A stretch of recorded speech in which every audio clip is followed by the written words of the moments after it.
Yes, hello and welcome to the duel in the WFL crown. The prestigious Monaco Grand Prix one-shot qualifying a feature for this round as we get ready to get underway.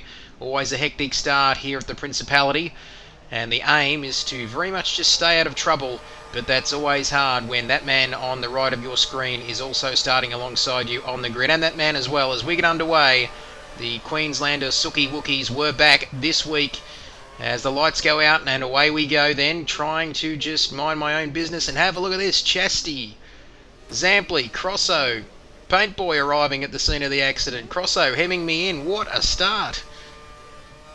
So I just thought I'd stop at the red light and go again. Chastity got through that minus a front wing in the end. So lap one, bouncing off walls already, playing a bit of pinball as well.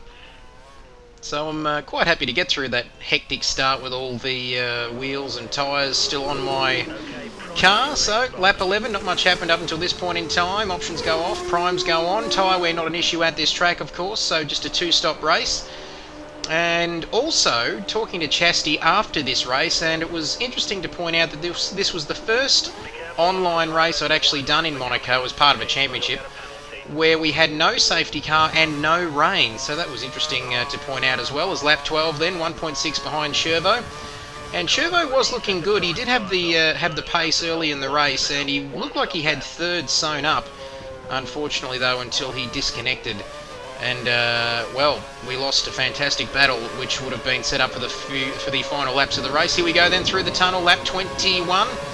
And I think this is the lap Shervo comes into the pits, as he just decides to just not worry about one of those corners there on his in-lap. Okay, here we go. Swimming pool complex up close behind Shervo. Impossible to pass around Monte Carlo though. Shervicus just deciding to leave that bollard alone there. Going through that corner now, yep, straight into the pits. So now I have to go like a bat out of hell to try and undercut Shervo at my next stop, DRS Open.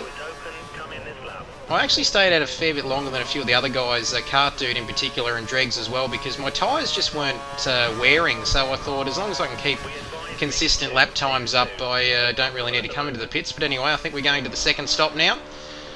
So you can see there 22, that was lap 22, lap 26 into the pits then. I was trying to go as long as I could to maybe put options on, but that wasn't a realistic option, I suppose you could say. 26 out of 39, so best part of 13 laps on this set of tyres as Zampley goes through into third place, but he does have to pit again, however, as I just completely disregard the pit lane line yet again.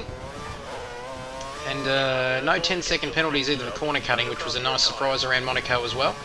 Engineer telling me that that's it, no more pit stops. Chastity 12 seconds further down the road. Now he also made another stop for option tyres, and boy, he kept me honest until the end of the race, that's for sure. I think the gap got down to about 5 or 6 seconds, which wasn't helped by a few mistakes of my own. Now, this isn't really a highlight, but I found this quite humorous actually. Cart Dude was miles ahead, and I just come across him now as we head down to Lowe's hairpin.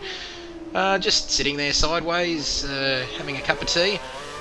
I think Cart Dude just was so far ahead in second place, he thought, well, I'll just take it easy, and then, a bit like Senna in 88, you can never take it easy around Monaco. But Cart Dude went off into the distance though. He had fresh options, and I was just struggling to hang on. I was out of fuel, my tyres were gone, Chastity was catching up to me, Dregs had won, yellow flags out for some reason. So a surprisingly uneventful Monaco Grand Prix as Cart Dude sideways again at the finish line. As we check the final results then, Dregs, the master around Monaco, takes the victory. Cart Dude on his debut in WFL takes second. Good for him. That was always his second place, and he got it. Kidbyers, Chastity, Zampley, Crosso. Shervo, disappointing for him to disconnect, and Sookie Wookie also DNFing. One would suspect a rage quit, but anyway, you never know with Paint Boy. As Dregs, the man of the moment, winning at the Principality. Thank you, folks. We'll be back for more WFL next week.